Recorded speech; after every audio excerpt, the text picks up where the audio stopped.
showed up. I think you're coming. It says live. Good evening. Welcome to the Flatland Fly Fishers' first ever Facebook Live event. Please keep in mind we're a fly fishing group, so we're better with fly rods in our hands than a camera and a mic. So if we have some technical issues, bear with us. So the Flatland Fly Fishers is a non-profit fly fishing club in Wichita, Kansas that started as a tying group back in 1984. We normally meet the first Thursday. Tonight we would normally meet at the Great Plains Nature Center, but with the COVID-19 we've had to cancel our meetings, and that's why we decided to do this. We continue to want to pass on information about fly fishing, so we're going to try doing it through Facebook Live. We are affiliated with the Fly Fishers International and have recently became a partner with Project Healing Waters Fly Fishing. If you're interested in learning more about the club or becoming a member, check out our website, flatlandflyfishers.org, or contact us through Facebook. The club has recently started a Kansas Fly Fishing Challenge for members. We have taken a list of species of fish found in Kansas and created a list and levels based upon the number of fish that people catch. The goal is really just to get people outside and fishing and going to different areas of Kansas fly fishing. Only reason I'm talking about this is because our presenter tonight, Doug, is going to reference this challenge, but it's something anyone can do on your own. So Doug is a member of our fly fishing club, and he is actually a FFI certified casting instructor. So now I'm going to turn it over to Doug and get the presentation started. Thanks.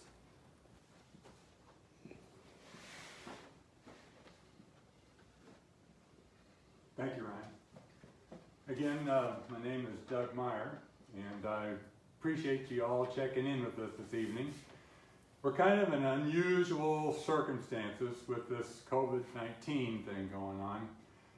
Normally, tonight, we would be at the Great Plains Nature Center in a nice big auditorium.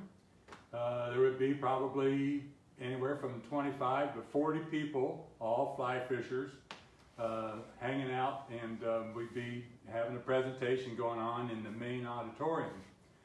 That is a real good atmosphere. A lot of people are talking about fly fishing and just saying hi and getting reacquainted again. Tonight, practicing social distance, there is just 3 of us here down in a West Wichita basement. We have 2 IT guys that are running this. We have Rick and Ryan. They're going to be monitoring the website or the Facebook page for questions, comments, things like that. And I highly encourage you to, if you have questions, to please go ahead and submit one, because we're going to be having a few spots throughout the presentation tonight, which I don't think we'll be keeping you much more than an hour, maybe less. But there'll be about 3 different times in there where we'll stop and whatever questions that we might have going, we'll address those because we want to kind of stay on top of those. Again, comments are appreciated. You know, how's our audio? How's our video? Are you seeing us okay? Like Ryan said, we're fly fishers. We are not IT people, although they set this up really good tonight. If you could just see all this equipment that's around here right now, man, I feel like I'm either on American Idol or maybe I'm doing the CBS News in the morning, you know, from home. I don't know, but this is all great stuff that's going on tonight. I miss sports. I miss the NCAA basketball tournaments. I really was looking forward to watching the Shocker baseball team. They they were doing pretty good. They was winning a lot. Congratulations to them. Shout out to the baseball team. And then we got canceled. Everything went away. Again, there's no Royals in the evenings. No baseball to watch. Although we get a lot of news that comes across the websites and everything like that. So being able to kind of keep up with that kind of stuff. So a lot of the things that we normally use as entertainment is not available to us at this time. What is available to us, and this is good since we are fishers and anglers, is the state has kept the public waters open, they kept their campgrounds open, and we're allowed to go fish and camp in just about every water in the state of Kansas. This is great news. It gives you a chance to get out. If you haven't yet, now's the time to do it because things are starting to pop. Water temperature the other day in an area lake here was 65 degrees. If you monitor that kind of stuff, you know that largemouth bass are going to be coming in here to the shore pretty soon. You know that probably the smallmouth bass might be going into the deeps for a while and kind of getting reacclimated to themselves after spawning and then coming back again. Carp are going to be starting to come to the shallows and the lakes if you're a lake fisherman. So there's some opportunities that are going to be coming up. As Ryan also said, and this was great time, I mean, what the heck, you've got a great chance to fish, and we've got a Fly Fishers Challenge that started up here that the club has gotten into. And let me just tell you about that a little bit. I understand that we've got over 30 participants that are signed up for this right now. I've also understand that we have a handful of them that have hit their first award, which could be, I'm looking at fingers, could be about 8 of it that are now on the Bronze Award. The Bronze Award gets you 6 different species of fish. Then you got the Silver Award, and then you got the Gold Award that takes about 18 species of fish. Now I understand that, you know, maybe your first handful of species you get is things that you're used to and comfortable with. Now, those, and you've probably got those already, now you're kind of start wondering, okay, now where do I go to this? Where do I go to that? I've kind of fished around the state over the last 12 years or so, and I've got some areas that we're going to be highlighting tonight. A lot of one-of-a-kind areas in the state that I want to highlight.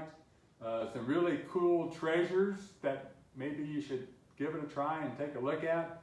And we'll kind of explain the area, kind of get that more available to you.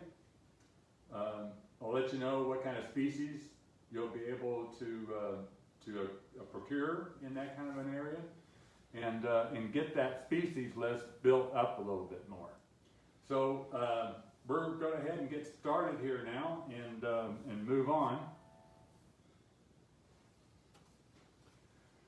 So, you know, in the world of fly fishing, everybody really talks about 3 different kinds of waters. We talk about cold water, and that's where the trout are, and your steelhead and salmon and all that. We talk about salt water.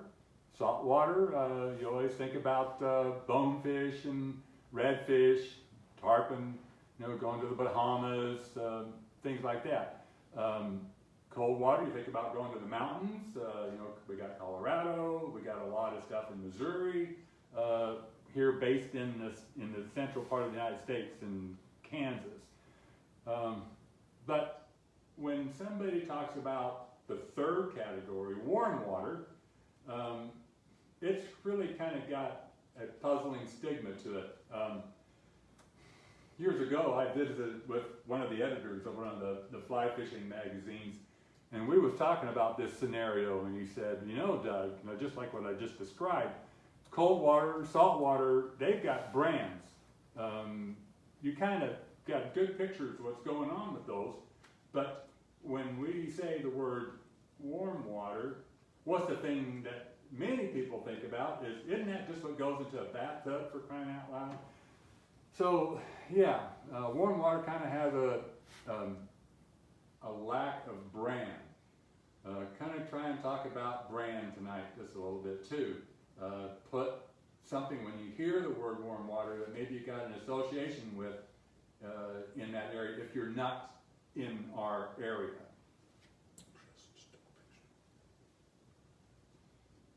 Warm water lacks publication and a good path of information. Cold water and salt water, they have a great infrastructure of, you've got guides, you got fly shops, you got articles wrote about them, you got websites from the area. When we're talking about warm water, we don't seem to have that kind of infrastructure. A lot of that is self-researched. Self-researched is many times your only avenue of digging in and finding these little treasures that we have around here. Some of the things that that occur that I would like to just point out to you right now, right here is a Kansas Fishing Atlas. I'll be talking about some areas tonight that are in this atlas, and it's got a nice directory and everything, and maps, and then the areas are highlighted, so you'll be able to maybe see what I'm talking about, which reminds me, if you haven't done it yet, this is a good time to grab a pencil and paper, because I'll be talking about flow rates and locations and wildlife areas that you might never even heard of, but are still in the state of Kansas. So if you haven't got one of these, you can get a publication at the Great Plains Nature Center. You can also get this online at the Kansas Wildlife and Parks and Tourism website, which there is an awful lot of information there for you. The Kansas Wildlife and Parks website also comes up with their bi-monthly magazine. This here has got a lot of good fishing information in it, current time type stuff. So these are two good resources along with the website that I recommend that you check into. So let's get to it. The question is, where do you fly fish in Kansas? I've talked to a lot of people that are not from our state about fly fishing, and they go, "You're from Kansas? Where do you fly fish for Kansas? You got trout there? What's going on?" Local people, I had a day job, and I got a chance to visit with a lot of customers, and a lot of people would know that I was a fly fisherman, and they'd be a degree of fly fishing, a closet fly fisherman too, maybe a little bit. And the first thing that comes to people's mind in fly fishing for Kansas is Flint Hills, ponds, and largemouth bass. And this is a good thing. I mean, everybody can associate largemouth bass because it's a national thing. There's all kinds of Bassmaster tournaments, and everybody can kind of picture this all pretty good and kind of have this brand started already. And the fact that you can fish for this with a fly rod is definitely what we do. Also, in these smaller waters that hold largemouth bass, we use a lot of float tube type stuff, kick boats, kind of get out there into the water and get a location. So what I recommend is take your hometown, draw about a 2-hour circle driving distance one way around your hometown, and kind of start getting to know the waters that are in your area. Again, your sorts of references: Wildlife National Parks website, Geological Survey website, short for USGS, United States Geological website. This thing is where I go when I want to get the flow rates, cubic feet per second, CFS. This is where I get my flows, because I know when the flows that I have success, I mark them down in my journal, which everybody that is ever smart in this world has always told me, Doug, when something happens, write it down. And I'm telling you, start your journals and let's get these notes in your journals. Water temperature, climate, all that kind of stuff. Get those journals going. Website maps and weather. I get a lot of information from Google when I want to research an area. I look for roads, I look for conditions around the water surface. Want to know if I've got some backcasting. You know, if I'm looking at a piece of water and it's all full of trees, I know if I don't bring a little kick boat out, I'm probably not going to be able to fish it because I'm not going to get much backcasting. So a lot of things to keep in mind when you're looking for a new spot and you're out scouting. Word of mouth is another good way of obtaining information. And I really get, on the lakes, on the shores, a lot of information from bait fishers. The guys that are using the live bait, they're throwing their seine nets out, getting the small live bait, and using that in a live bait scenario or a cut bait scenario. They're smart and they're a good source, and they don't mind talking to you if you got a fly rod in your hand, because you're not their competition, and so you can get a good chance of really visiting with them a little bit more. In public forums, there's a few of them out there. You find one, kind of tag on to it. Some good information comes in that way too. So USGF, United States Geological Survey, all across the nation and probably worldwide, they've got these little monitor stations that have some sort of a sensor array. Don't know how that works, but from these devices, they get the flow, the amount of flow that's going through, cubic feet per second, and you can pull that up on their website on a real-time scenario. I mean, I think they update about every 30 minutes, so this is great stuff.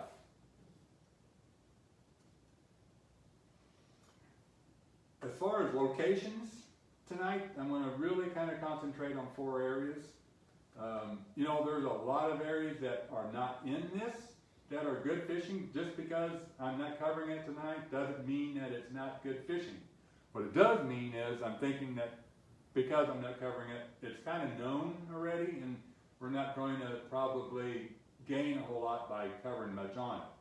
What I want to work on is those one-of-kinds and those nice little treasures that are hard to find sometimes. We're going to start with the Smoky Hills. I'm highlighting Wilson Lake, Canopolis Lake, and the seep stream that is behind Canopolis Lake. Kind of want to start out with the seep stream. This is basically a trout fishery in the state of Kansas, and it is a one-of-a-kind scenario. It is located behind the dam. It flows north and south. It's behind the dam of Canopolis. The main source of the flow on this stream, because this is kind of a dry creek, it really doesn't have anything coming out of the hills coming down.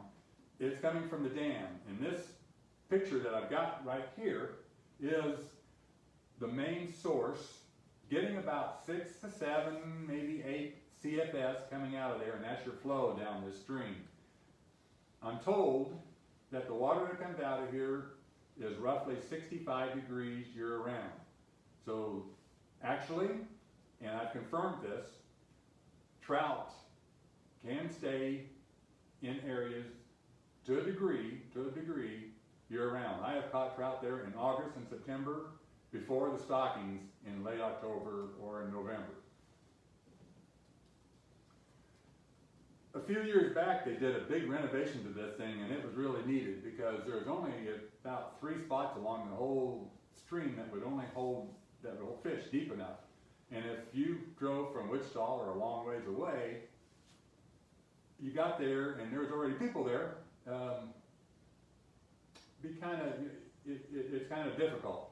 So this guy that's in this white t-shirt, his name is Tommy Berger. He had an opportunity and a direction from his boss, from the State Department, who is a fly fisher. And he said, you know, Tommy, I think we need to take this stream and we need to develop this just a little bit. So this photo that we have right here is the beginning of a planning stage on the area. We got the Corps of Engineers involved, Kansas Wildlife and Parks,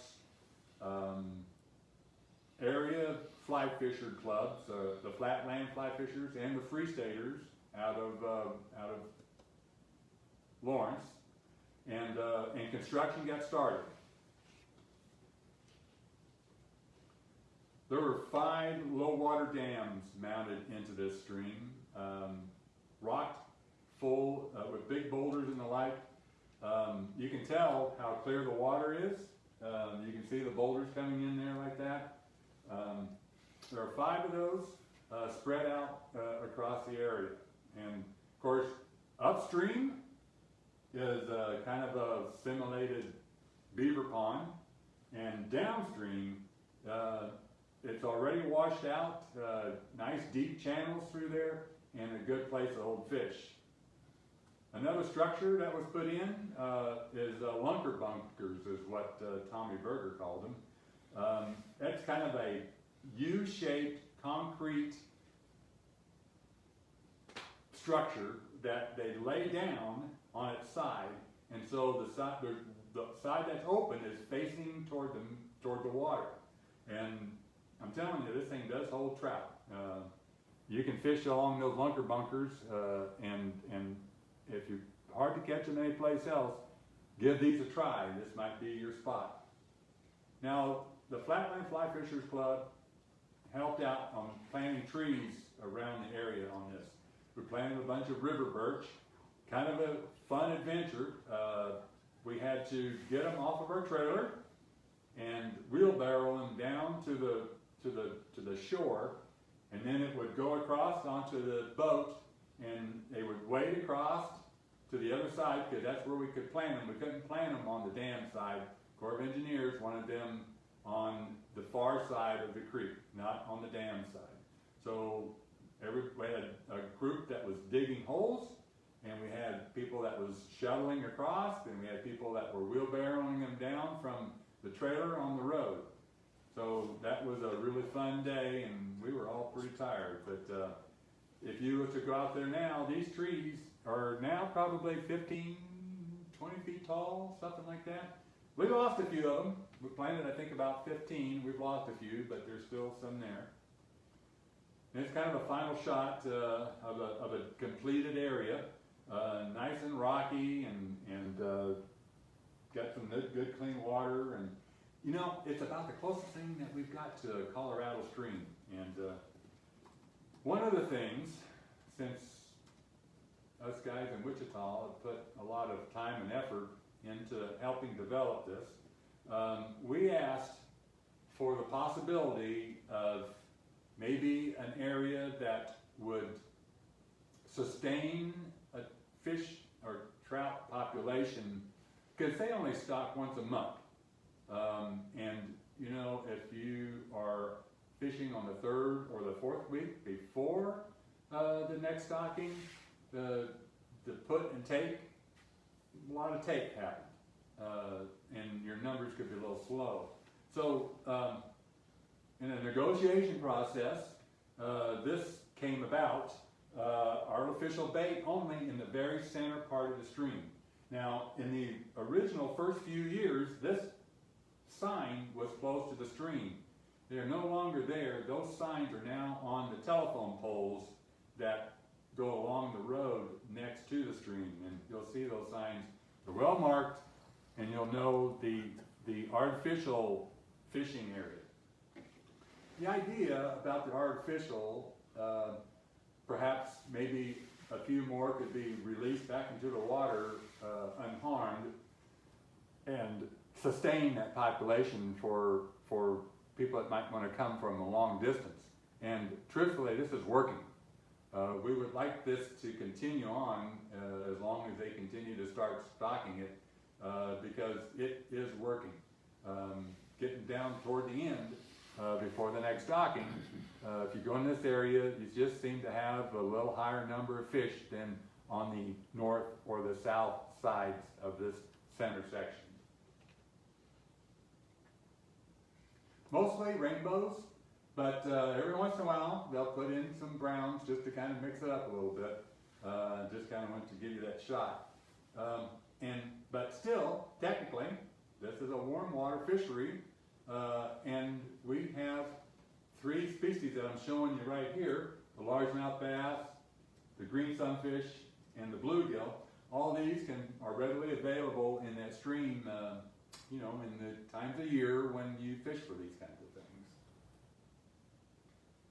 The clear water can really make those fish look really bright and pretty too. Once in a while it gets crowded. Kind of know that might happen. This is the north side parking lot. There's also a south side parking lot next to where the outlet is. So so it's a popular area, and there's good reason for it to be popular.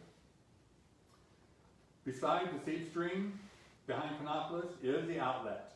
And I just want to talk about that outlet for a little bit. This is the water that comes out of the dam. It is something that you control the flow by adjusting the gates.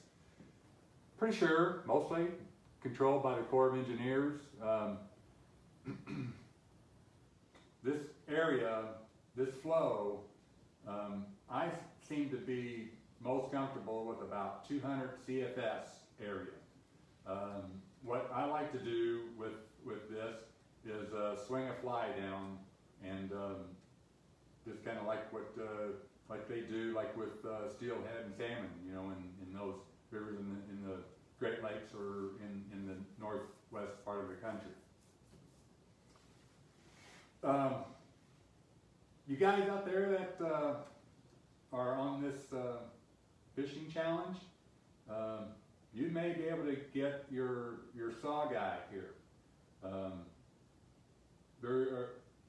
Saw guy are stocked readily in the lake, and of course anything that's in the lake can go through the dam and go into the outlet area. When the waters are flowing through, they tend to come through for whatever reasons they have. I don't know. If bait fish get sucked through and they're following them in, I don't know, or they're just looking for a new home. But wipers, white bass, saw guy, and of course over here we've got the big drum. Lots of things that you have an opportunity for. I've even caught trout in the spillway in the cold months that somehow got through the dam of the seep stream. Kind of weird, but it happens. Some of you guys out there that are two-hand fly rod casters, this is something that you should look into, because you can kind of wade out a little bit. Caution, be careful. It's really rocky. Don't go too far, because it gets deep pretty fast if you're on the north side. But you can get out there a little ways and cast out with your two-hand rod and swing her down. Some sort of swimming bait. Understand that bait fish coming through probably going to get stunned through this whole process. The predators are going to be looking for the stun, so you can get them to drift and wiggle. That's kind of the way to do it. So this is an area that, before we start moving on, I want to talk about the Wilson Lake just a minute. Wilson Lake is also one of those one-of-a-kind places. Cleanest water you've ever seen in the state of Kansas, most times. And what makes it the one-of-a-kind is striper fishing. Kansas Wildlife and Parks stocks this lake regularly for stripers. It's in the Smoky Hills. It's got some really wild and cool rock formations. I think it's even the river that goes into the Wilson, its name is Saline River. Saline, I think it's probably kind of a salt name. Understanding that the striper is kind of that, can do fresh water or salt water, but kind of likes the salt water. So because there's a little higher salt content in this water, two things: the water's clearer and can sustain the stripers a little bit better. Also, smallmouth bass. Better some years than other years. Yeah, I've had some great opportunities out there. What I would look for is these leafy aquatic plants. I don't know, I imagine that the predators chase the small bait fish in and around these areas and then just kind of surround them, because I literally have sat by a 10-foot patch of this grass one time, waiting out there, making the cast to it, and caught smallmouth bass for 2 hours. Just, you know, it was great. One of those kind of moments that you remember. Can get a little bit windy at times, so that's why I always recommend, if you're making a long trip, check that weather. What's going to be happening? What's the wind? What's the direction?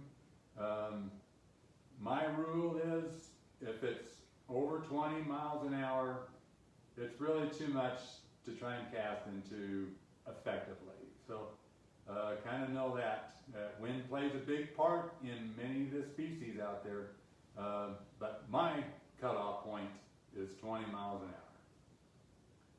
hour. One more nice little striper there. You just might have to want to give this a try. I'm going to take a quick break here. Is there any questions or comments that's coming up here right now? Because we were asking for those. We have a lot of likes, Doug, and a lot of people are telling us, yeah, they fish at Canopolis in the Seep Stream, and But no specific questions. no at this point in questions. time. Yeah, no questions at this time. Okay. So I guess that means I'm covering it really good then for you guys. All right. We had someone say that they caught a smallmouth just last week at Wilson on a fly rod. Nice. Yeah. So this is the time of the year to do it before they get into the depths. Okay, before you go on, so you were talking about the outlet at Canopolis. Got a question on about a good bait fish pattern for fishing the outlet. I should have brought some. I don't know if you're good at it. Okay. Shad is obviously one of the #1 bait fish species in all of our area lakes and reservoirs. And I shoot for a 2 and 3 inch shad pattern. You know, even a clouser or a wide body, like a deceiver, but in a white bottom and either a light olive back or a gray back. A lot of flash and lots of body movement, you know, like a softer material during the swings. Doug, we have a question on what depth do you run for stripers? How deep are you fishing for the stripers? I fish from shore on almost everything. I did show you a picture. I was in a boat. I was with a fellow fly fisher, and when I showed you that one at Wilson with the smallmouth, but I almost 95% fish from shore. So what that means is you kind of have to rely on wind conditions, water temperature, which spring and fall are the areas, you know, I wouldn't ever try and fish for stripers from shore in the summertime. So the depth, I wade out in an area where it might go to my thighs, and then cast out as far as I can, hopefully getting to at least 6 feet or 8 foot depth, and I'm using a system that allows my fly to sink down and I fish it on a retrieve about 2 feet from under the surface. The thing about Wilson is it has wadeable areas, and you're wading out and you kind of have a gentle decline, and then it starts diving down, and then it starts really diving down. I can remember one incident when I was on this one point when the water was 10 foot down from this normal conservation level, and it was a good day. I was catching fish, and a guy in a boat comes in, and he was just a little bit further out from where I was casting to, which on a good day I can probably get 75-foot cast with a nice size fly on it. And he was just a little bit beyond my reach on that, and I yelled out to him, "What's the depth?" 30 feet, he said. And you know, I'm not that far from that 30 feet, and I'm standing in water that's between my knees and my waist. So I'm telling you that a lot of lakes we just have a nice gradual, but if you're going to wade Wilson, be cautious. Use a wading staff if you've never done it before. Use a wading staff and hunt for each step until you get used to your area. But I fish for almost everything in not much more than 8 foot of water, 6 to 8 feet, and my fly retrieval is 1 to 2 feet below the surface coming back. Okay, we're going to be moving on. I want to talk a little bit about the Ninnescah River system. We've got Cheney Lake and the North Fork of the Ninnescah, Smoots Creek, Kingman County Lake, and Pratt County Lake with the South Fork of the Ninnescah.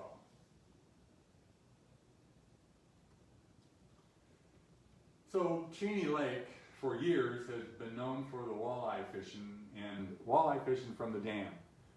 This is a shot getting toward dark. I remember when walleye fishing was great out at Cheney, the parking lot behind the dam would be totally chock full of cars. Wildlife and Parks, the state park, would have a Johnny on the spot restroom out there. There would be game wardens out there talking with the anglers and measuring for the 21-inch plus limits that they have on it. It was like a party. I mean, it was just so much activity going on. Don't quite have it like that anymore until the walleye numbers start coming back. But that has been a good spot for walleye fishing, and this happens in March usually. Water temperature in the 40s, 45 to 50. That's probably a good area to kind of target for. Talking about reservoirs, I do want to, in case you're not familiar with them, invasive species. We've got zebra mussels in most all of our lakes. Don't want any more. So I have 2 pairs of waders. If it looks like I'm going to be fishing 2 different spots, well, I also have 2 wader boots. More like wader boots is the problem. So if I'm fishing one area with zebra mussels and I'm going to be moving to another area, I change wading boots because I don't want to be that guy that put the small little larvae of the zebra mussel into a fresh virgin piece of water, and now it's destroyed too. So learn about it. There's a nice certification test on the Kansas Wildlife and Parks, invasive species test. Don't know much about it? You could go into that and learn a little bit more. Here's a picture of the North Fork Ninnescah. I took it because I wanted to show you the layout of the land. This is prairie. It's kind of a flat area, sandy bottom. You don't have a lot of drop-offs or anything in this area. You may have a sandbar that gets a drop-off from a wash-down effect, but this is the area what it looks like above Cheney Lake. This is where the white bass run up. White bass, they like to have quite a bit of water between the bottom of the river and the top of top of the surface. When you get closer in the river toward the lake, it gets really shallow in there. The water gets spread out in little channels, and it gets spread out, and it takes a lot of increased flow or lake level rise to get the depth comfortable enough for the white bass and wipers to come up. Now, if they get past some of these areas close to the reservoir, there are some holes further upriver that they can stage in, but they got to get there first. So, a couple of things. I mean, I'm talking about the level of the lake. It needs to be a few feet, maybe above the conservation level, and then the flow of the river that comes in. This is again the North Fork of the Ninnescah. I prefer 150 CFS at least. This is kind of what the river looks like when you got a flow of about 150 CFS. This is good enough for the white bass to come in, but the wipers may not quite want to be up there yet. They prefer a little bit more flow or the lake level high, or a combination of both, so they can get the depth and feel comfortable. But wipers do come up there, and it's pretty fun. Pretty fun. Wiper on a fly rod in a flowing river. Give it a try. You won't go back to anything else. Hey Doug, how do you get access to the Ninnescah? Okay. At the back of the lake, there is a road that goes east and west. You'll have to. This is the scouting part of you coming in. Get on the Google Maps. Look for the bridge that goes across the Ninnescah, because I don't remember the name of the road. Parallel road. Okay, I'm told that that's called Parallel Road. On the east side of the river, there is a park, primitive park there called Deweese Park. You can hit that road and go up a ways. There's a boat ramp there and a fishing area. The road goes up even further, where there's kind of a little bridge. If you follow that up, I've never done it, but I'm told that that takes you up to where kind of the lake area is. And so that's the access area best way on the east side. On the west side, as you cross the bridge, first thing you're going to see is a shooting range that's on the north side of Parallel Road. On the south side of Parallel Road, there's a turnoff, and it's still in the state park area. And you can take that, and it's got turnoffs toward the lake with a little parking. There's about 3 of them, and you can grab one of those and then start wading or fishing from shore. But those are your 2 best access points.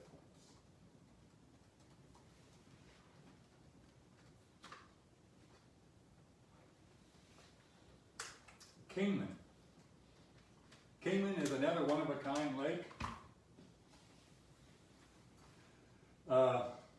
First off, it's a lake that's mostly supplied by a spring. It's got a pretty good sized spring in it, and it allows the water temperature to be different than anything else in the state of Kansas. And what I mean by that, when you go there in late March or early April, and you get the water temperature reading with your thermometer, it's going to be higher than any other lake in the area. A couple of reasons. You know, spring is a steady temperature coming out, so it levels the highs and the lows of the water temperature in the lake. It's also a very shallow lake. You know, most of it's maybe 4 foot deep, and that's about it. so these combined makes it different in that. And I think that's probably why we have so much lily pad in that. There's a lot of lily pad, but you don't fish for northern pike, which is what makes it a one-of-a-kind lake. When there's lily pads out there, at least I don't, march and a kick boat and fish the west wing of the lake. That's what I do. Other people are going to direct you to the north wing of the lake, where the spring is. At spring, I'm told, never confirmed it, I'm told it's about 18 feet deep right there. And it kind of makes a crescent shape to this deep well, so to speak. But there's your northern pike challengers, Kingman County. Just an FYI, they have recently put a few pike, I'm told, in Lyon County too. So you could try that. Smoots Creek. Smoots Creek goes into the South Fork of the Ninnescah. At a time when Smoots Creek went in, right where it went in, it was a fish program area. Again, it would have been something that was part of the fish program. But the land got sold and they didn't want to continue the lease, so it's now not available to us as a public. But I'm talking about it a little bit because this scenario right here is the South Fork of the river, and it makes a bend right here. This is Smoots Creek, upper Smoots Creek, and it pours out into the river right here. So when this thing is up on that far side that you see, this is the deepest part. So the fish love to come up the South Fork, Ninnescah, and they'll come right into here, and they'll find some deep holes back way up into there, and then the water level drops, and then you see right here, you've got all this sandbar stuff, and the level is not deep enough for them to feel comfortable jumping out into the main river, so they hang out in there. The water stays pretty clear at times, and never know what you're going to pull out of that. Sometimes you can get a wiper. Now, I'm bringing this part up because I want to talk just a little bit about rivers in the state of Kansas. Many of the rivers are what I would call lake affected. Lake affected means that the species of the reservoir has good access to go upriver for quite a ways, and you know, like a white bass or a wiper or a walleye, these guys travel quite a ways. Crappie is another one, and the ecosystem is just different in an area of a lake effect. I'll be talking about some of the rivers and creeks in the state of Kansas that have no lake effect, and we'll see the difference in the type of fish that you can catch in those. But basically, what in the world is a wiper doing in the dang little creek?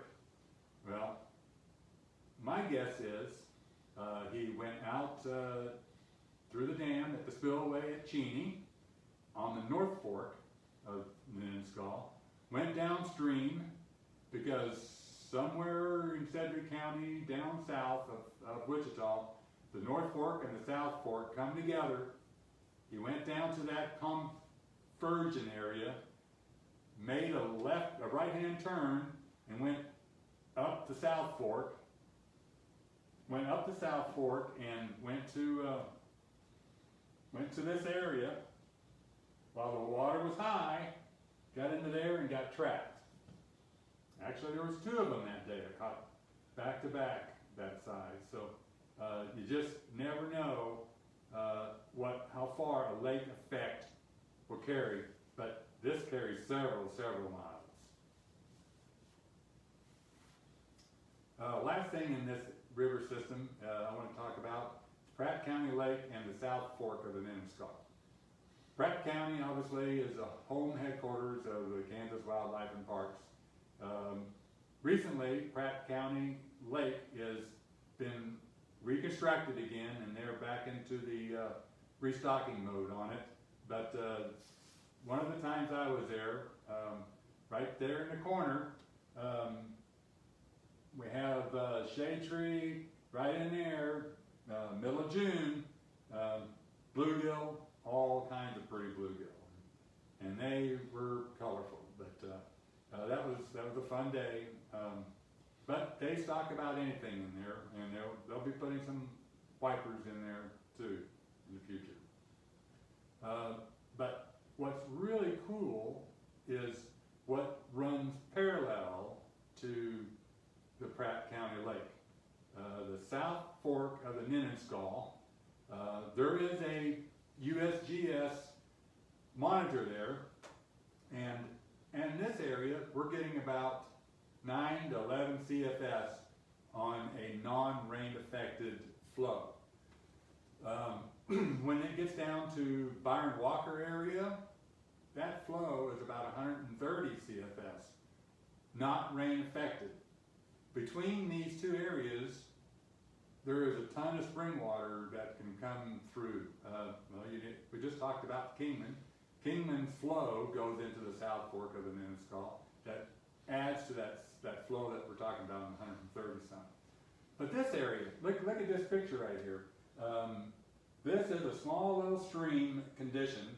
It's got some deep holes in it. Here's another look-see on it. This goes parallel with the north side of Pratt County Lake. Above that, you'll see this low water dam. Higher above, it's almost like a lake condition. Got cattails and hardly any flow, but it comes through this spot right here and rushes down, and it's timed some pretty decent fishing. Caught some carp out of there. I'm sure that they take some fish that are left over and they'll maybe throw it in there, because I've caught saugeye out of that little stream, and I know people that have told me that they've caught smallmouth bass out of there. So, if you're going to go to Centennial Park and fish for some trout, if it's getting more toward the later or in the spring area, maybe look this up and take a look at it. We got any questions? We have a couple. Favorite, they're talking about Kingman County Lake, the lily pads, favorite patterns to fish bass at the lily pads. Gonna have to be top water. A gurgler, or a diver, a deer hair plug, that type of stuff, and maybe weed guarded pretty good, and of course floating line, monofilament line, leaders, not fluorocarbon. So that's what you would want to use in that area. The other question we have is favorite color for combinations for clouser minnows. Whites, white, full white, probably is just as good as any. There's been a lot of talk about once the UV loss going into the deeper part, changing the whole color spectrum and everything. Don't know anything about that, but there's a lot of bass lures that are not natural colored. So there's probably something to it. Give it a try. You never know. Not saying that you'd be frugal. I'm saying that I don't know, but I use white.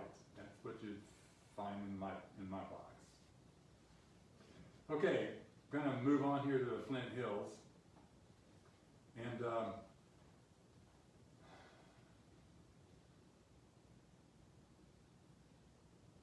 course, you got the sign. You know that one long picture that I had that I was telling you about the sandy bottom, spring flow, because it's always got you can always have flow even on a non-rain effect scenario in the Ninnescah river system. And everything has kind of got that even bottom, sandy bottom. Well, Flint Hills is way different. Kind of give you an idea what some of the Flint Hill streams look like. Okay, so let's start with Marion County lakes. Marion County lake itself, it's known for its white bass, its largemouth bass, got some spotted bass in it. It's not as good a wiper lake as what it used to be, but it's a pretty area and worth trying. Of course, it's got a lot of homes around it, but you have access that you can use. Nice largemouth bass. I use a kick boat a lot of times on that. Caution, Marion County Lake and any kind of boat, including a kick boat, got to be checked in at the bait shop because there is no zebra mussels in this lake and they want to keep it that way. So you got to check all the watercraft in before you put it on the water. Big fine if you get caught.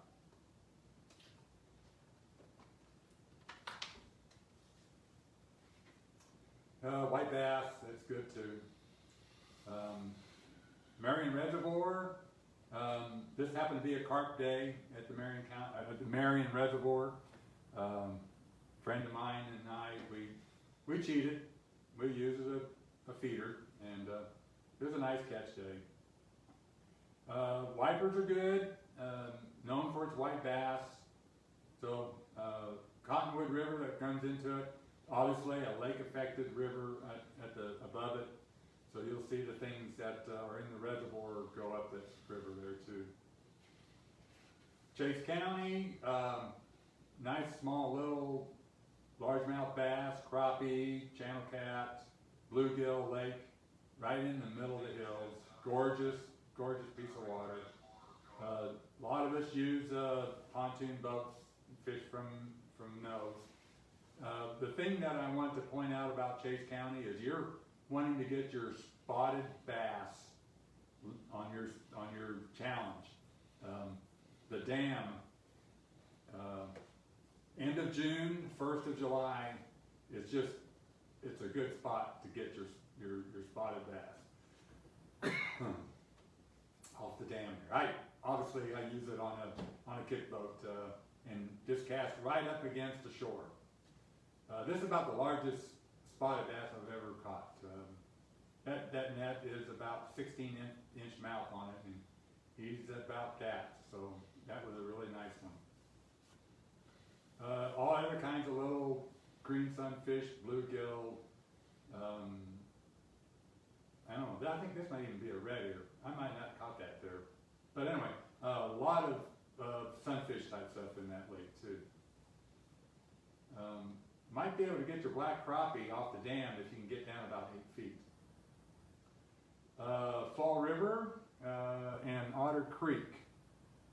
Of course, Fall River is basically known for its canoeing and kayaking. This picture here is when the flow is down, and nice water. Leisurely, you can paddle upstream, coast downstream. Rain effect gets pretty wild, so be cautious. Know about the rains. Fall, the water level, of course, goes down again. Water gets pretty clear. This is also a lake effect river, so white bass is known for its white bass and drum. Otter Creek goes into the Fall River. Lake effect in the public fishing area. I think further into the Flint Hills, the lake effect is not affecting the water, and you'll have a more native fish population there. This flow is 50 CFS. This flow is 0, taken from the same spot. Why did I take this picture? Because I wanted to let you see Fall River or Flint Hills. It doesn't really seem to have a lot of springs that I've found. So your Flint Hill streams, they will get kind of dry like that, and what sustains the fish population is a small little pockets that will hold them until the next rain, so that they can get feed and wash down in there and the like. Still, there's signs when it's pretty good fishing, but just know that there's not always a full constant flow in most of the Flint Hill streams. Okay, Route 66 corridor. Now, this is an area that I might be talking about a few things that you're not very familiar with. Do we have any questions or comments going on? Nope, good, okay. Grouse Creek, let's start with that one. This is Grouse Creek with kind of a not rain effect flow. Rain has not affected this flow. It's low, beautiful little stretch. Again, this Grouse Creek goes into Arkansas River, right at the very south part of Kansas, just before the Oklahoma line. It's got some public fishing, public access areas, and you can find that in this catalog right here. And there's access through the car bridges, through the highway bridge. This is rain affected, higher flow. We took it one time and did a float with it on pouncing boats. This was late April. We were going for the white bass. We got Call Reservoir, that is in Oklahoma, that the Arkansas River flows into, and then the Grouse Creek flows into the Ark River. So it's got access for white bass to come in. So the Grouse Creek can be considered in the lower sections as a lake affected section. Cowley County State Lake, very hilly, nice, beautiful water. Recommend using a boat. Really known for its different varieties of sunfish. Cheney River. Cheney River is my most favorite fishing river in Kansas. This is down by Cedarvale. Again, there are a couple of miles of public access by Cedarvale. Look up Cedarvale, get the location, and you'll be able to map it out right here. Nice clean water. It's not lake effect. This is natural conditions here. Got good wading and back casting in a lot of places. Most of it is part of the fish program. Got a dam at the very top of the public area, and most, of course, the fishing would be below the dam on down. The native spotted bass, the natural, at the beginning of time, you know, and that's what's cool. Know that in this kind of condition, in a natural flowing stream condition, the fish are going to be smaller. Their environment is incredibly difficult. So you don't keep any of the fish. You treat them with all kinds of respect, and you get them in the water as soon as you can. Smaller sized flies, When I say smaller size flies, inch, inch and a half, if you've got a minnow pattern or a tadpole, or a small little cricket frog, something like that. Another one. Copen Wildlife Area. This is the little Keeney River. So we were at the Keeney River, which in our state is kind of a natural condition. The little Keeney River is in the Copen Wildlife Area. Copen Wildlife Area, along with some of these other wildlife areas, can be looked up in the Kansas Wildlife and Parks website. Go to publications, and they'll have a list of maps that you can click onto, and it'll bring up these wildlife areas with an outline map, and you can kind of get your bearings on where you're at. Copen Wildlife Area does have a dam. Below this dam, just across the state line, is you're going to run into the Copen Reservoir, which is in Oklahoma. So this is a lake-affected piece of water, and this guy that you see way over there, he was just catching the snot out of crappie when I was there. Crappie had moved up. This was early May, about this time. Of course, drum again, and crappie right there. Spring River Wildlife Area and Shoal Creek. This area from Wichita, from the west side of Wichita, is at least a 3-hour drive.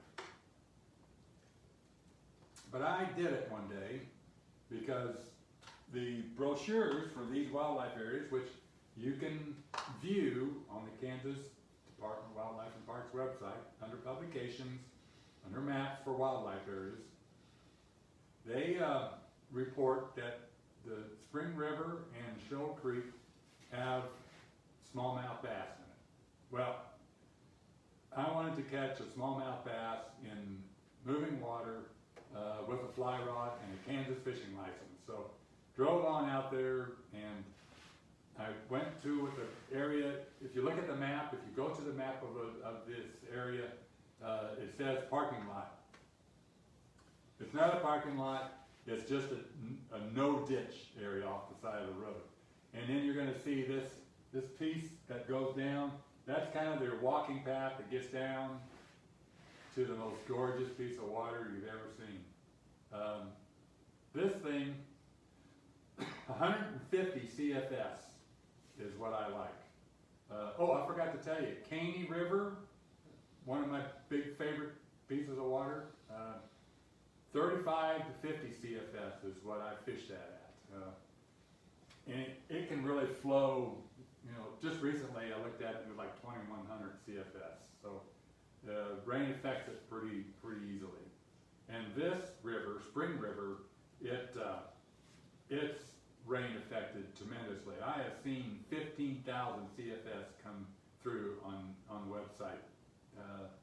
But this is 150, and this is October. That's the one I would fish this, is in October. Again, it does have a good population of spotted bass and green sunfish, all that. Long ears, if you're looking for the long ear, this could be a spot. Actually anything that spotted bass are in, a long ear could be present. You'll have largemouth bass. They seem to be associated with bluegill. Of course, that's how they're stocked. But in the natural environment, it just seems like the spotted bass and the long ear seem to kind of always be close together. It takes one to have the other, it seems like. Shoal Creek, this is by the Wildlife Parks Recreation substation over there, Galena area. And yes, I did get my smallmouth bass out of Shoal Creek. It was It was a good day. Right to the end, you can tell the sun is right on the face of that. It was getting close to the end of the day. Got a question? Yeah, we have a question about public access on the Keeney River. Somebody's said he's looked for it many times around Cedarville and hasn't found the public access. Your best chance to understand what's going on takes research. Two things. Google Maps, or whatever your favorite map is, get a blow up of that so that you can see what the layout of the land is, and then get into the area where Cedarville is here, find your Cedarville, and it will have where that river is, it will be marked as such. There'll be like in a blue line. There'll be a blue line on the public access point. Also, if you remember, I had a picture of the green sign that said fish on it, F period, I period, S period, H period. That signifies that from there on is the part of the lease program. So again, the research on Google Maps to get the layout of the land, understand the blue in this catalog or online on the Kansas Wildlife and Parks website under publications. That's the best way that you can learn your public access. There are 3 bridges that cross that river with public access underneath them. So, what is your image of a warm water fly fisher? We kind of talked about the warm water brand. It's really tough to nail down a particular species. These 5 species that I've got here are what I call the primary species in the state of Kansas. The bluegill, the largemouth bass, the carp, smallmouth bass, and the wiper. These are the primaries as far as I'm concerned because they're accessible to the fly fisher. And each one has its own characteristics. Each one has its own, what would you call it, their own character. They all have different moods, so to speak. So that's the variety that we have, and I recommend that you get to know these 5. Everything else that's on our list, I consider an incidental. It's something that you catch really without digging for that particular species, that particular trip, that particular hour of the day. These other 5 are that way. So that's the bluegill, largemouth bass, the carp, smallmouth bass, and the wiper. Get a bunch of your friends together, get some boats out, start having a good time. Teach your grandson how to fly fish. Know that things are going to happen. You're going to get your fly caught and stuff, and it's just going to happen. So this gives you good practice time. So only thing I'm saying is the warm water fly fisher is species driven. Whether you appreciate the different characteristics of each species or you're an accumulator of numbers, that's the name of the game in the state of Kansas. Final thoughts. Find the hidden treasures. The signs are there, and discover what's under the surface. Do we have any other questions or anything at this point? Yeah, can you read the name of the magazines you've been holding up again?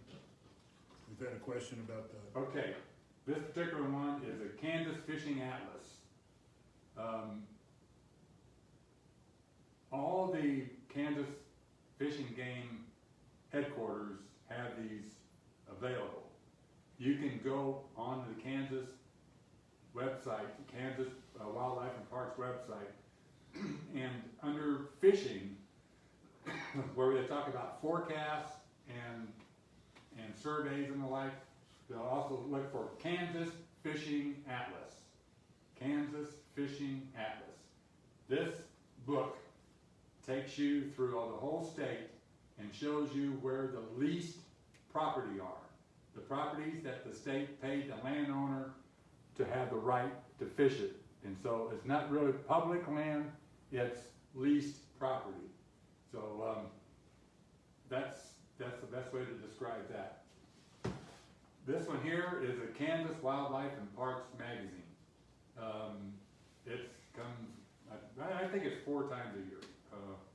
But doesn't cost very much. It's got some great information in it. It covers fishing and hunting. And you can get the archives if you on the Kansas Wildlife and Parks website, and you can look at back issues, clear back I think to 2017 or so, going back to the 40s. So those are the 2 that I would recommend to get to know real good. We have a question. Somebody wants to know, is there a good place for red ear sunfish around Wichita? I don't know of any place that I would be able to recommend for that. When I hear red ears, I think of Lyon County State Park. That's there by El Dorado. And I know that one time when I was fishing there, one of the game biologists came up to me and was talking with me about it. And he said, "Oh, fly rodder, yeah." He says, "You're out trying to get some of our red ears, aren't you?" And I said, "Well, I wouldn't have minded." So, you know, he acted like he was pretty proud of his red ear population. Lyon County State Park. Okay, so here we go. Kansas Wildlife and Parks magazine also has an April issue the forecast for the year. This is a forecast that's put together by the fishing biologists from sample surveys that they've done in bodies of water around the state. For each species that they manage in these waters, they're ranked from the ones that have the highest populations to the lowest populations. So red ears, let's look at that real quick.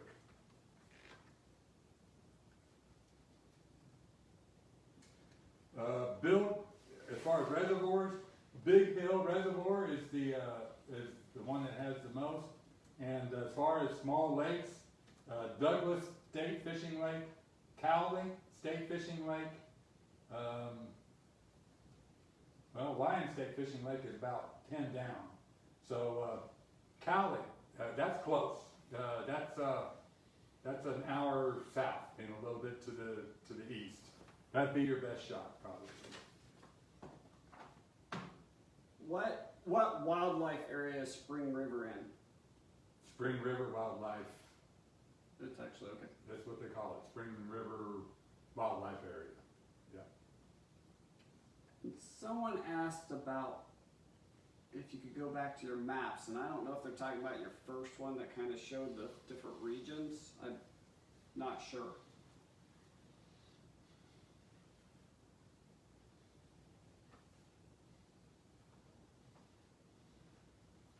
And while you're kind of backing through to that, have you fished the wildlife mine ponds? No, No. Okay. I don't know anything about the land management area. And we're getting a lot of people saying excellent presentation. Thank you, Doug. Okay, I don't know what you're wanting to look for on this map scenario. I guess maybe the very front one that kind of had the whole thing. I'm trying to find the question again. Wasn't clear on what maps he was asking about.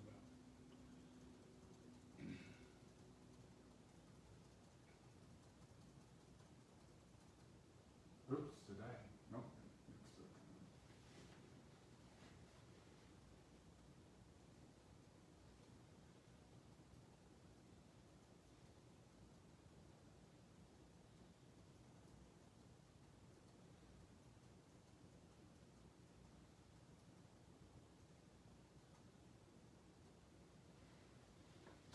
Well, I guess I don't have them with all the pertinent information that we talked about tonight, all in one map. I've just isolated them one at a time, so, I don't know. Again, everything that I talked about is somewhere in the Kansas Wildlife and Parks website. I highly recommend just get to know that website like the back of your hand, and you're gonna learn a whole lot more there than what you learned tonight. I'm here tonight to whet the appetite. All right, I appreciate all your time this evening. It's been a great time when we get done with all this virus stuff. We can get back together and meet again at the Great Plains Nature Center. And if nothing else, hope to see you on the water. Hope you have a good evening. Thank you.